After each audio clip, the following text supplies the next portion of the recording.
Perkenalkan, saya Novi Wulandari, Sarjana Farmasi Apoteker. Saya adalah guru di SMK 10 November Sidoarjo, kompetensi keahlian farmasi, sekaligus mahasiswi program profesi guru dalam jabatan tahun 2021 angkatan ketiga di LPTK Universitas 11 Maret Surakarta.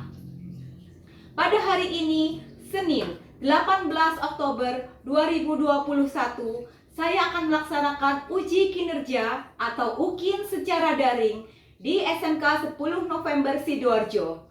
Berikut ini uji kinerja saya. Selamat menyaksikan.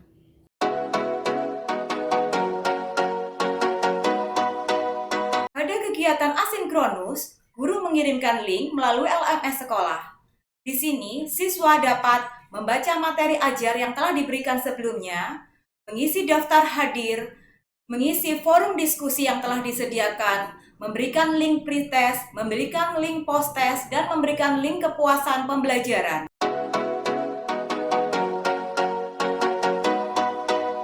Assalamualaikum warahmatullahi wabarakatuh.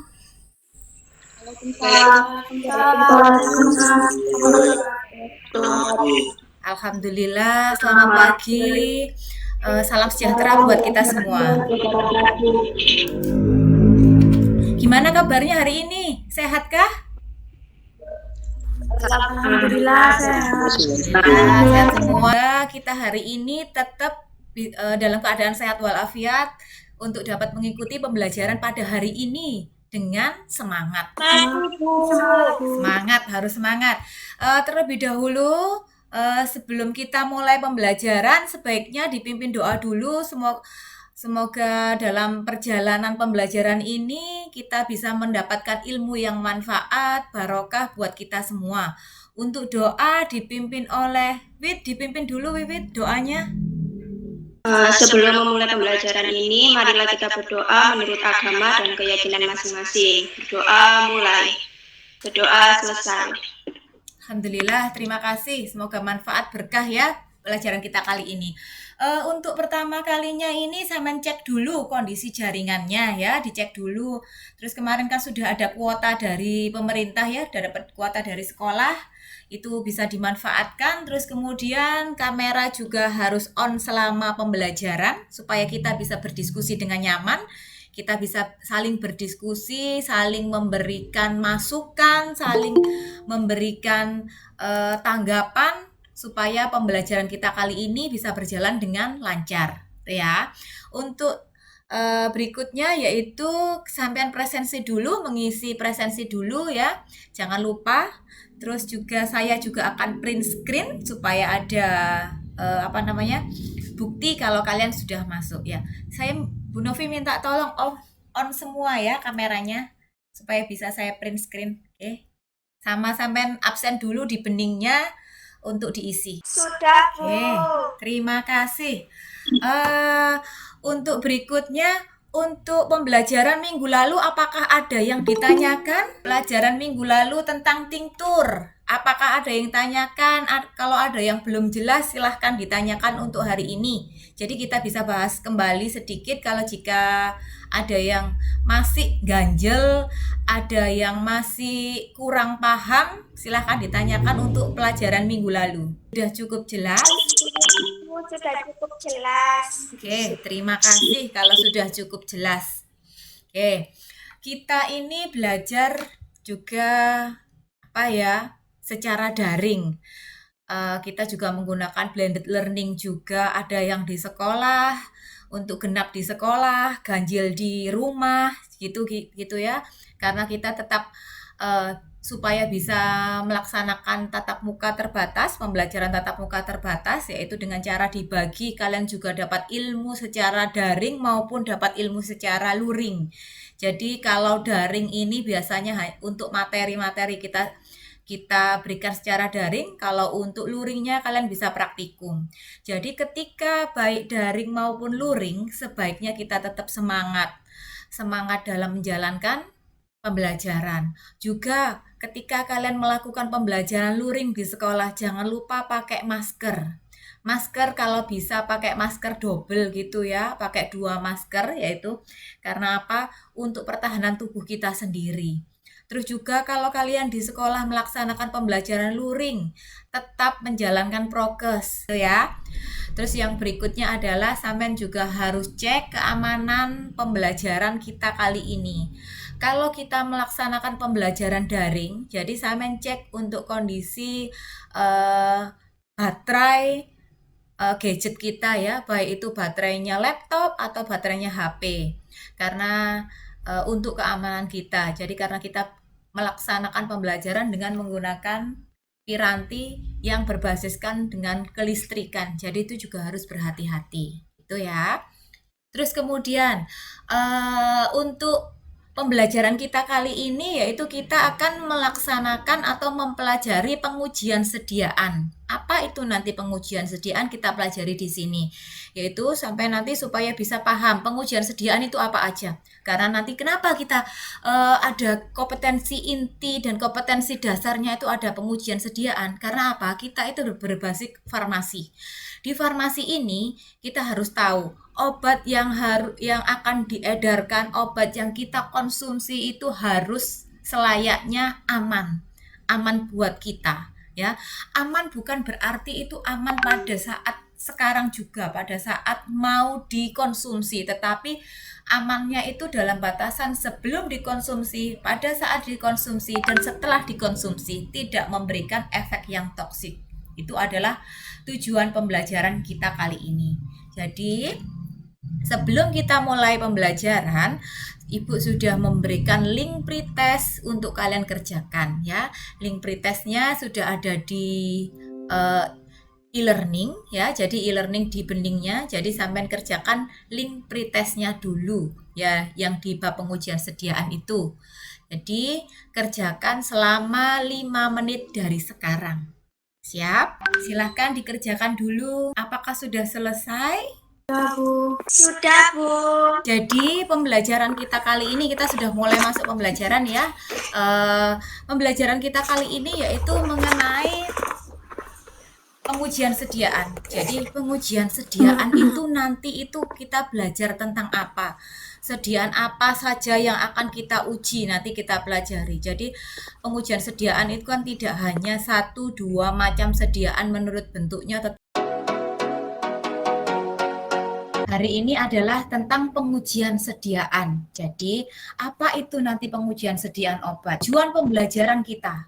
Tujuan pembelajaran kita itu kalian bisa menjelaskan, menguraikan, dan merinci serta menyimpulkan pengujian sediaan obat dengan karakter aktif, berpikir kritis. Jadi nanti berpikir kritis sampai bisa menggali banyak informasi dari sumber literatur seperti itu. Terus kemudian kreatif. Sampai juga bisa mengkreasikan dari penggalian literatur sampai juga bisa mengkreasikan. Gitu ya. Terus kemudian bisa bekerja sama dengan teman. Jadi bekerja sama bisa saling mereplay, bisa saling bertanya di sini, temannya menjawab. Itu adalah untuk kerjasamanya. Juga untuk melatih kejujuran, percaya diri, dan tanggung jawab. Kenapa kok harus jujur? Jujur itu ketika kita nanti misalnya kita buat jurnal ya, buat jurnal, terus kemudian kita menghitung perolehan seperti itu sama jujur. Saya menghitung sendiri, saya nggak mengambil jawaban dari teman. Itu merupakan salah satu kejujuran. Itu ya. Ini adalah tujuan pembelajaran kita. Jadi mengevaluasi sediaan obat ini, yang harus sampean pahami, yang bisa sampean dapatkan itu apa? Yaitu adalah menguraikan pengujian sediaan obat. Jadi sediaan obat itu apa saja bisa diuraikan. Nanti bisa ditanyakan juga kalau nggak ngerti ya. Terus juga merinci pengujian sediaan obat. Jadi misalnya saya itu punya salep. Pengujian sediaan salep ini itu apa saja?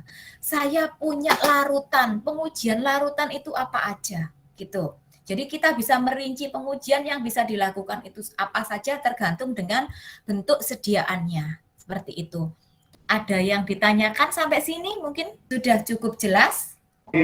Sudah cukup jelas, Bu. Oke, terima kasih. Ibu lanjutkan kembali. Nah, sekarang ini. Pernah enggak kalian pergi ke rumah sakit, pergi ke BPJS, atau pergi ke klinik? untuk mencari penyembuhan, untuk mencari pengobatan. Apakah pernah? Saya sakit, saya pergi ke rumah sakit. Pernahkah? Seperti itu kalian? Pernah. Ya, kalau kita sakit itu kan kita ikhtiarnya pergi ke rumah sakit, pergi ke dokter, pergi ke klinik untuk mencari kesembuhan. Terus kemudian dari dokter, dari puskesmas, dari rumah sakit kita diberikan obat untuk kita minum. Nah, saya panas misalnya, badan saya panas, batuk, pilek, saya pergi ke rumah sakit. Terus kemudian sama dokter saya dikasih obat. Bu, ini obatnya untuk diminum 3 kali sehari. Setelah minum obat, apakah pernah berpikir, oh obat yang saya minum ini aman. Oh obat yang saya minum ini tidak aman. Pernahkah berpikir seperti itu? Pernah. Untuk menjamin keamanan, itu pihak dari perusahaan atau pihak dari produsen itu pasti akan mengadakan uji praklinik dan uji klinik. Dibutuhkan untuk memastikan bahwa suatu obat tersebut adalah aman dan efektif untuk digunakan. Kemudian ini adalah contoh pengujian sediaan. Ya, kali ini kita akan melakukan uji kejernihan ya. Sebelumnya kita siapkan terlebih dahulu sampel atau larutan sebanyak 5 mili. Bisa kita tuang ke dalam gelas ukur 10 mili atau tabung reaksi. Kebetulan di sini kita memakai gelas ukur 10 mili ya. Nah, setelah kita tuang sebanyak 5 mili, ini alat uji kejernihannya ada dua sisi hitam dan sisi putih. Karena larutan yang akan kita uji adalah larutan berwarna, maka kita lihat pada sisi yang gelap atau hitam ya. Nah, di sini bisa kita lihat ya, tidak ada partikel-partikel asing atau tidak ada indikasi tidak homogen ya. Di sini ada gelembung-gelembung kecil, ini adalah gelembung-gelembung setelah pengadukan atau pembuatan larutan. Sudah diamati videonya kan?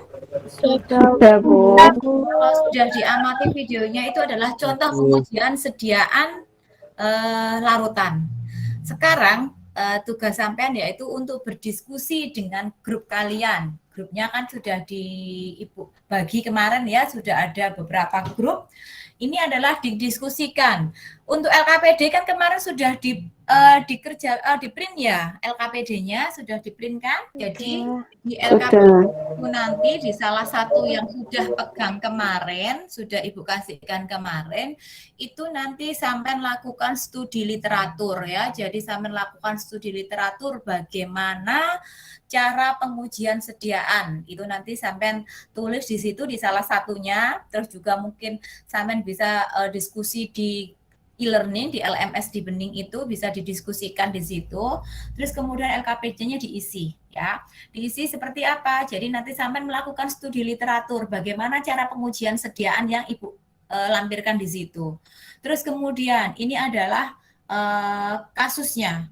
Dari kasus ini, dari kasus yang ada di sini, Ibu memberikan kasus yaitu jika Anda sebagai asisten tenaga teknik kefarmasian yang bekerja di perusahaan farmasi PT Sejahtera Jaya Medica Industri di bagian QC, di mana Anda diminta oleh manajer untuk membantu asisten QC untuk melakukan pengujian kerapuhan tablet paracetamol 500 mg. Lah, diminta, menurut Anda apakah tablet yang Anda uji itu memenuhi kriteria pengujian? Nanti datanya ada di LKPD juga, Ibu juga melampirkan data juga ya. Jadi, uraikan secara jelas tentang pengujian yang Anda lakukan beserta hasil yang didapatkan. Jadi Samen kemas dalam bentuk diskusi, dalam bentuk PowerPoint seperti itu ya. Dari dalam bentuk PowerPoint dikemas dulu tabelnya ya, datanya. Datanya dari bobot tablet yang sudah sebelum dimasukkan ke alat variability tester. Terus kemudian ada bobot tablet yang sesudah dimasukkan ke variability tester. Jadi nanti dihitung di sini seperti itu. Oke, sampai sini ada pertanyaan? Tidak, Bu. Oke, kalau sudah ini model LKPD-nya ya.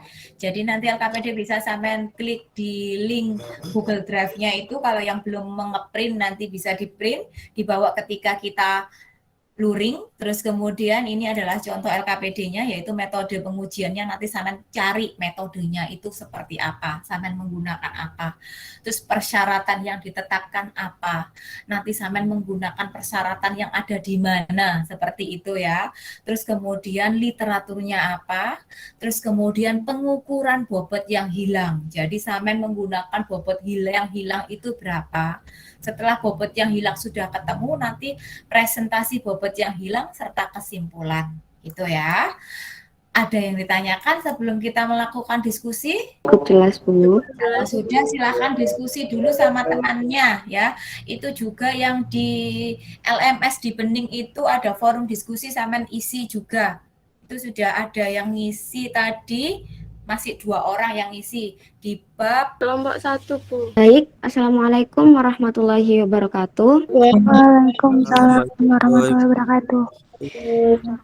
Di sini kami dari kelompok 1 ingin mempresentasikan hasil dari diskusi kami. Sebelum itu, saya akan perkenalkan anggota dari kelompok kami. Tujuan dari kegiatan ini yakni mengetahui salah satu pengujian yang dilakukan untuk menguji keregasan tablet yang dapat digunakan dalam penjaminan mutu sediaan. Untuk persiapan secara berkelompok dengan metode diskusi di Bening, kami tetap melakukan diskusi untuk menguji keregasan tablet parasetamol dengan mengacu pada Laksman 1994. Anda sebagai asisten tenaga teknis kefarmasian bekerja di perusahaan farmasi PT Sejahtera Jaya Medika Industri di bagian QC, di mana Anda diminta oleh manajer untuk membantu asisten QC untuk melakukan pengujian kerapuhan tablet parasetamol 500 mg.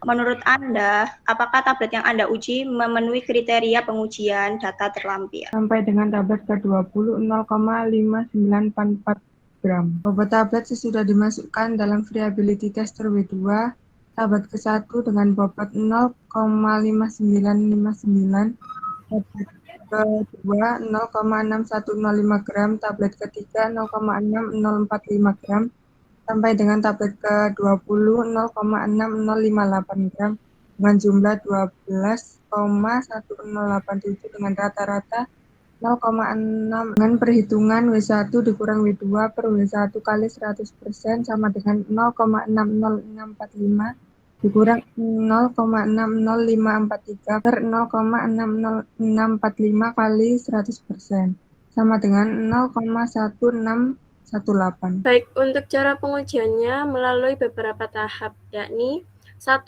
Ambil 20 tablet paracetamol 500 mg.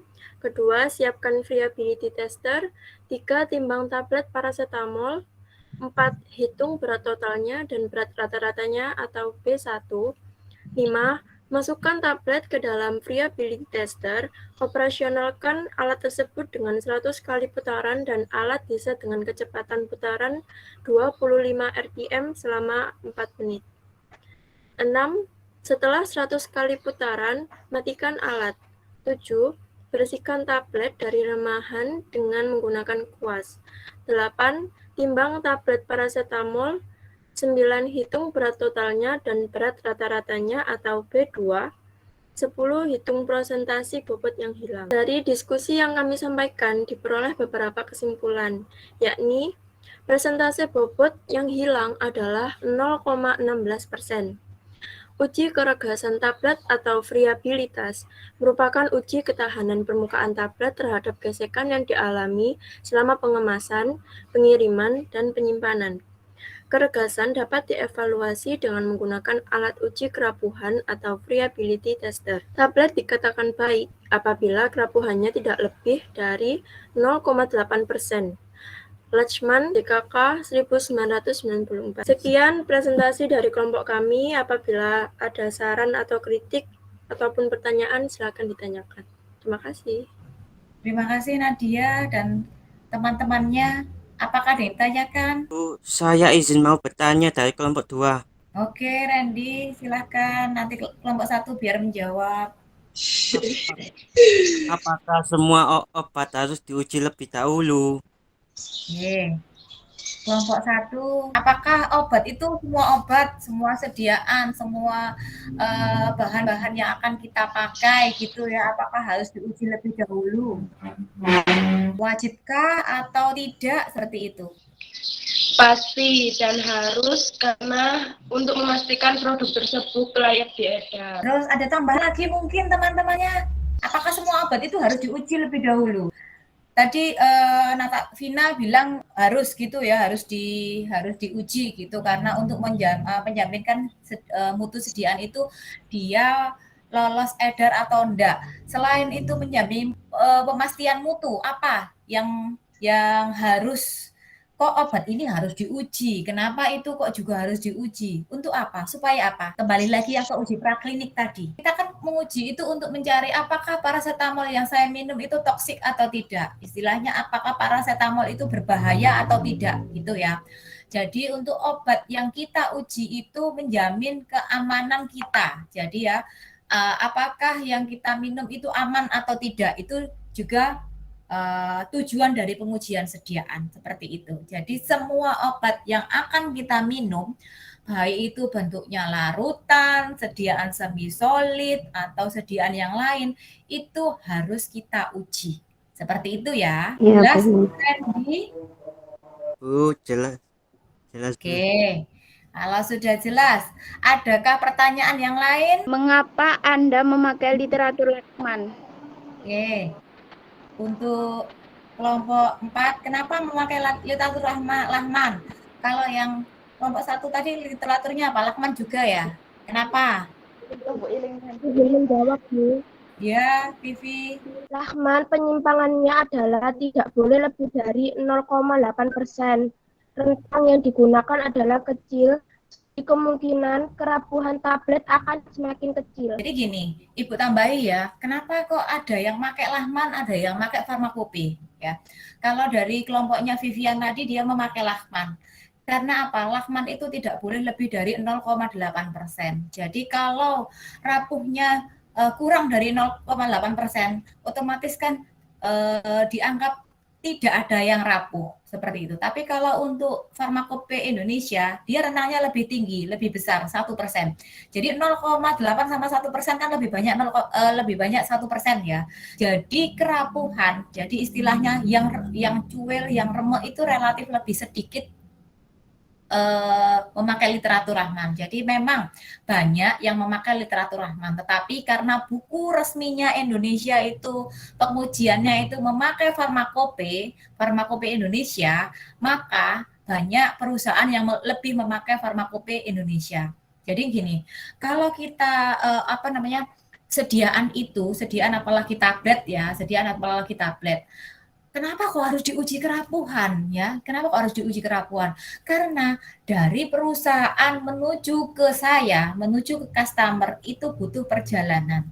Jadi misalnya perusahaannya ada di Sidoarjo, kemudian didistribusikan sampai ke Papua, kan juga butuh perjalanan ya. Perjalanan itu tidak mulus, jalan itu beraspal enggak. Jadi dilihat, kenapa kok harus ada pengujian kerapuhan? Jadi kerapuhan itu alatnya namanya variability tester, obatnya 20 ditaruh di situ diputer. Selama putaran itu 100 RPM, selama 100 kali putaran, apa yang terjadi? Remahnya berapa, remeknya itu berapa persen? Itu karena nanti kita dari mulai produsen sampai ke pasien, sampai ke konsumen itu butuh perjalanan. Tidak semua angkutan truk itu mulus gitu, ada yang gronjal-gronjal, ada yang naik pesawat, ada yang naik kapal, itu adalah proses pendistribusiannya gitu ya. Jadi jangan dianggap itu mulai dari pabrik sampai ke saya itu lurus mulus aja. Jadi butuh ada namanya pengujian kerapuhan kergasan. Juga misal gini, kalau kita bawa obat dari apotek, tiba-tiba ditaruh di kreseknya bolong gitu ya. Kreseknya bolong. Nah, ketika obat itu jatuh, apakah hancur atau enggak? Itu juga pengaruh dari efek uji kerapuhan juga. Oh, kalau jatuh brek seperti itu dengan tekanan yang tinggi itu dia menyebabkan pecah, berarti dia tidak lolos uji. Tapi kalau dia jatuh tapi tidak pecah, tidak istilahnya dia cuil gitu, berarti dia lolos uji. Seperti itu ya, Siti Khalifah. Gitu ya. Sela mungkin ada yang tanyakan, Sel. Siti Khalifah paham kan? Jelas? Paham, Bu. Stella. Iya, Bu. Tadi di dalam PowerPoint tertera di bagian cara pengujiannya, tablet dibersihkan menggunakan kuas. Pertanyaan saya, kenapa tablet harus dibersihkan menggunakan kuas? Oke, ada yang menjawab atau saya yang menjawab? Jadi di PowerPoint-nya tadi itu tabletnya kan dibersihkan pada remah-remahannya gini. Pada saat awalnya friability tester ya, di friability tester ambil 20 tablet dimasukkan di friability tester. Terus kemudian kan diputar selama 100 kali putaran selama 4 menit 100 kali putaran itu. Jadi 100 RPM. Terus kemudian dari 100 RPM 100 kali putaran itu selama 4 menit itu dilihat. Nah, sebelum dimasukkan alat itu kan ditimbang dulu, ditimbang satu ditimbang. Nah, setelah nanti itu 100 kali putaran dibersihkan, remah-remahannya dibersihkan sama kuas. Setelah itu ditimbang. Kenapa kok harus dibersihkan dulu? Nah, tablet yang sudah bersih, yang sudah habis diputar tadi, dia kan sudah bersih. Kita lihat bobot yang hilangnya itu berapa. Itu. Jadi dibersihkan dulu. Kalau nggak dibersihkan, nggak dikuas, dibersihkan, disapu-sapu ini, nah, itu kan masih ada tempelan remahan. Dia akan nggak signifikan. Presentase kehilangan bobotnya nggak signifikan. Jadi awalnya untuk mencari bobot yang signifikan itu adalah yang pertama kali di tablet itu masih bersih, masih utuh, masih wujudnya masih utuh. Terus kemudian diputer, otomatis kan ada yang remek gitu ya. Setelah diputer, dibersihkan, dikuas, dihilangkan remah-remahannya tadi. Kemudian baru dilihat, ditimbang lagi. Berapa bobot yang hilang, seperti itu. Jadi dari tablet yang utuh sampai tablet itu ada yang hilang. Itu nanti dicari selisih kehilangan bobotnya berapa, baru kita tahu, oh tablet ini tadi lolos uji kerapuhan, lolos uji keregasan, misalnya seperti itu. Itu ya, Sel ya? Iya, Bu. Terima kasih. Oke. Ada yang pertanyaan lain? Sebaiknya obat itu diuji pada saat diedarkan atau saat produksinya? Oke, Rima tanya obat itu diuji itu kapan? Sebelum diedarkan atau sesudah diedarkan? Kalau ada yang mau menjawab, apakah ada yang mau menjawab? Ada yang punya ide atau punya pemikiran, obat itu harus seperti ini? Ada yang menjawab? Jawab, Bu. Oke, Sita. Kalau untuk uji itu pasti dilakukan sebelum diedarkan. Karena kalau sudah diedarkan pasti sudah harus memiliki standar-standar untuk bisa diedarkan. Oke, Sita menjawab pada saat sebelum diedarkan. Ada yang ide lain mungkin? Memang ya, gini, sebaiknya, memang seharusnya obat itu diuji itu sebelum diedarkan. Jadi memang ada namanya izin uji edar, itu yang pertama. Tetapi perusahaan itu memberi, belum dia diedarkan, dia diuji. Bagian pengujiannya itu ya, jadi bagian QC-nya. Sebelum diedarkan, obat itu memang harus diuji. Terus kemudian, pada saat diedarkan, itu juga melalui proses pengujian juga. Pengujiannya itu apa? Sampai distributor, apakah obat itu aman. Jadi nanti ada sampling, pengambilan sampel. Jadi ada sampling. Oh, sampai distributor disampling. Oh, ternyata ketika dibuka obat itu masih aman. Terus kemudian sampai di distributor, kemudian dari distributor ke apotek, itu juga ada sampling. Jadi ketika di apotek, Bu, cara nyemplingnya gimana? Ya kita bagian QC itu biasanya beli satu gitu ya, dibeli satu kemudian disampling. Oh, masih aman. Terus kemudian sampai di customer, itu merupakan uji praklinik yang keempat. Dilihat mesonya juga, monitoring efek samping obatnya juga. Apakah obat ini sampai di customer itu aman atau tidak? Kayak seperti contohnya sekarang ini, penggunaan obat COVID. Penggunaan obat COVID itu masih diteliti terus, dilihat obat ini sampai di masyarakat itu menimbulkan efek. Efeknya apa? Oh, efeknya panas selama lebih dari 3 hari. Sebetulnya kalau kita kayak kemarin sama habis vaksin ya, Habis vaksin ada efeknya panas, ada efeknya greges, ada efeknya cuek-cekot, cuapek semua. Itu adalah efek dari sistem imun kita. Sampean juga nggak boleh takut atau orang, saya takut vaksin nanti kok mendengar dari orang-orang itu efeknya seperti itu. Itu adalah salah satu efek sistem imun kita. Berarti imun kita mengenali ada partikel asing yang masuk ke dalam tubuh itu normal.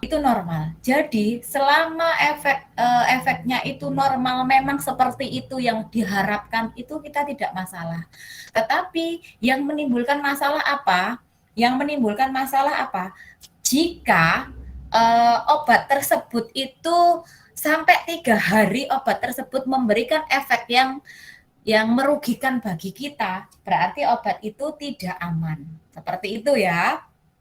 Tuh, jadi mulai dari sebelum beredar sampai dia beredar di masyarakat, itu sebaiknya memang dicek, diuji. Pengujiannya nggak harus pengujian kergasan gitu, atau pengujian waktu hancur, enggak. Kalau di perusahaan yang diuji adalah waktu hancur, keragasan, organoleptis, gitu ya. Terus kemudian uji volume terpindahkan, itu kalau di pabrik. Tetapi kalau pengujian yang sudah dilakukan, obat itu sudah ada di masyarakat, berarti yang dilakukan adalah pengujian apa?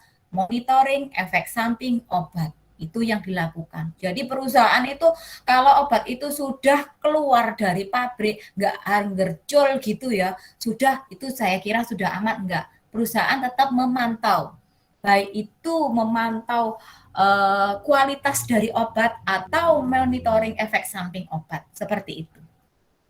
Jelas? Jelas, Bu. Ditanyakan lagi kalau sudah jelas. Nah, kalau sudah jelas, ada yang tanyakan lagi mungkin? Selain uji keregasan, perlakuan apa saja yang dilakukan untuk menjamin mutu sediaan tablet? Saya izin menjawab, Bu. Ya, Dila. Yang dilakukan untuk menjamin mutu sediaan tablet yaitu ada 3. Yang pertama, uji keragaman bobot. Yang kedua, uji waktu hancur. Dan yang terakhir, uji solusi. Oke, terima kasih. Benar. Tadi yang tanyakan Sita, selain keragasan tablet ya, uji apa saja? Ada waktu hancur. Jadi uji waktu hancur itu adalah uji yang dilaksanakan untuk mengetahui hancurnya itu berapa lama. Jadi untuk tablet itu ada 2 macam, tablet bersalut dan tablet tidak bersalut. Kalau untuk tablet yang tidak bersalut, contohnya yang sering kita minum kayak paracetamol, obat-obat flu, itu adalah tidak bersalut. Itu adalah tidak kurang dari 15%. 15 menit ya maksud saya, tidak kurang dari 15 menit. Jadi kalau tablet tidak bersalut, tahu kan tidak bersalut? Ya seperti yang kita minum, tapi nanti kalau tablet yang bersalut itu tablet yang ada salutnya. Biasanya permukaannya itu lebih licin, lebih mengkilat. Contohnya kayak Sangobion, Neurobion, itu ada salutnya. Kalau untuk tablet yang bersalut, ya kalau yang salut biasa, salut gula, itu tidak boleh lebih dari 30 menit. Terus nanti kalau untuk tablet yang salut enterik itu adalah salut yang digunakan contohnya obat-obat cacing, itu adalah tidak boleh lebih dari 1 jam. Itu untuk obat yang bersalut enterik, pecah di usus, dia tidak boleh pecah di lambung. Gitu. Terus kemudian ada uji apa lagi? Uji reliability tadi keregasan, uji disolusi lagi. Uji disolusi itu ada waktunya juga. Jadi tablet itu juga harus diuji disolusi. Itu adalah untuk tablet. Nah, Ibu tanya untuk sirup. Sirup tadi dilakukan uji apa aja? Uji apa untuk sirup yang di PowerPoint? Ada uji pH. Ada uji pH. Uji apa lagi? Rasa, bau, organoleptis itu. Uji apa lagi? Yang dijungkir tadi ditaruh di gelas ukur. Uji perpindahan volume. Uji volume terpindahkan. Nah, itu untuk sediaan larutan. Kalau untuk uji sediaan semi solid atau salep, uji apa? Leptik.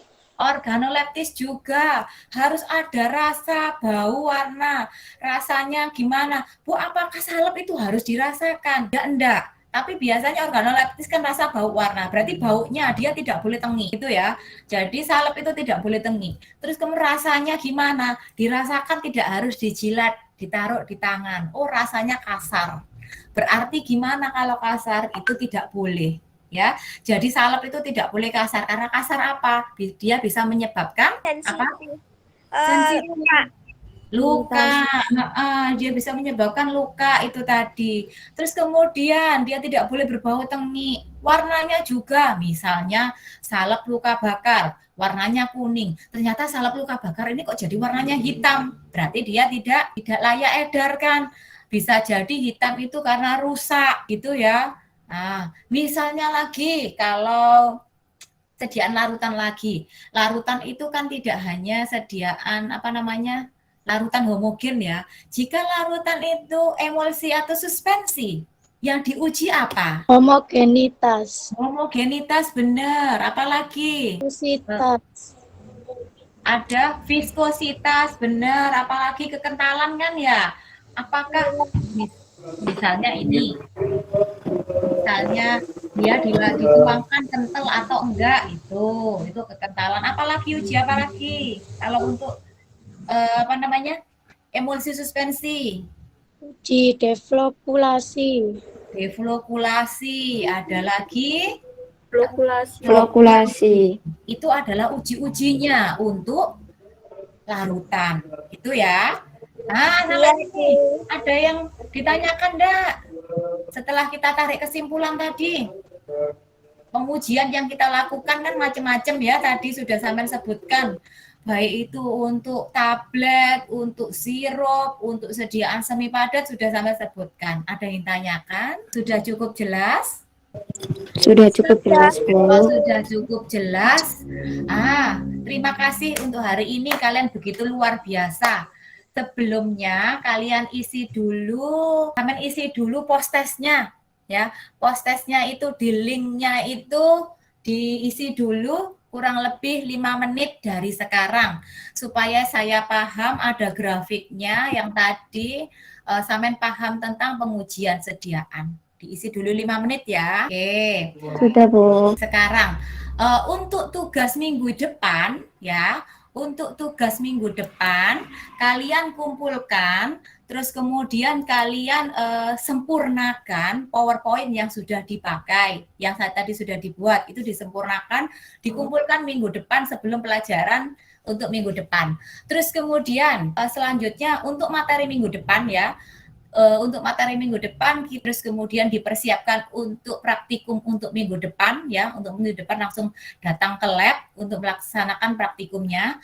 Terus kemudian Ibu beri waktu sampai jam 2 kalian mengisi angket kepuasan ya, angket kepuasan pembelajaran apa yang harus, misalnya sampai tidak puas, sampai isi di angket kepuasan seperti itu ya. Terus kemudian juga tetap melakukan protokol kesehatan, ya, tetap melakukan protokol kesehatan, tetap memakai masker. Nanti yang terjadwal luring berangkatnya juga hati-hati, tetap memakai masker double, lakukan prokes, tetap mencuci tangan dengan sabun, ya. Terima kasih untuk hari ini kalian begitu luar biasa, semangatnya juga sangat luar biasa. Sebelum mengakhiri pembelajaran, terlebih pimpin doa supaya lebih manfaat ya, lebih barokah pelajaran hari ini. Silahkan dipimpin doa dulu. Sita, silahkan dipimpin doa. Baik, sebelum kita mengakhiri pembelajaran kali ini, kita berdoa menurut agama dan kepercayaan masing-masing. Berdoa mulai. Doa selesai. Terima kasih Ibu ucapkan banyak-banyak terima kasih untuk pembelajaran kali ini. Terima kasih Sita sudah dipimpin doa terakhir. Sehat selalu buat kalian ya, sehat selalu, tetap prokes. Masih ingat prokes itu sampai sekarang tidak boleh dilupakan. Meskipun sudah agak longgar, tapi kelonggaran itu jangan dijadikan suatu alasan COVID akan naik lagi. Seperti itu ya. Ibu akhiri pembelajaran pada pagi hari ini. Wabillahi taufik wal hidayah. Wassalamualaikum warahmatullahi wabarakatuh. Sehat selalu. Waalaikumsalam warahmatullahi wabarakatuh. Terima kasih, Bu. Terima kasih juga.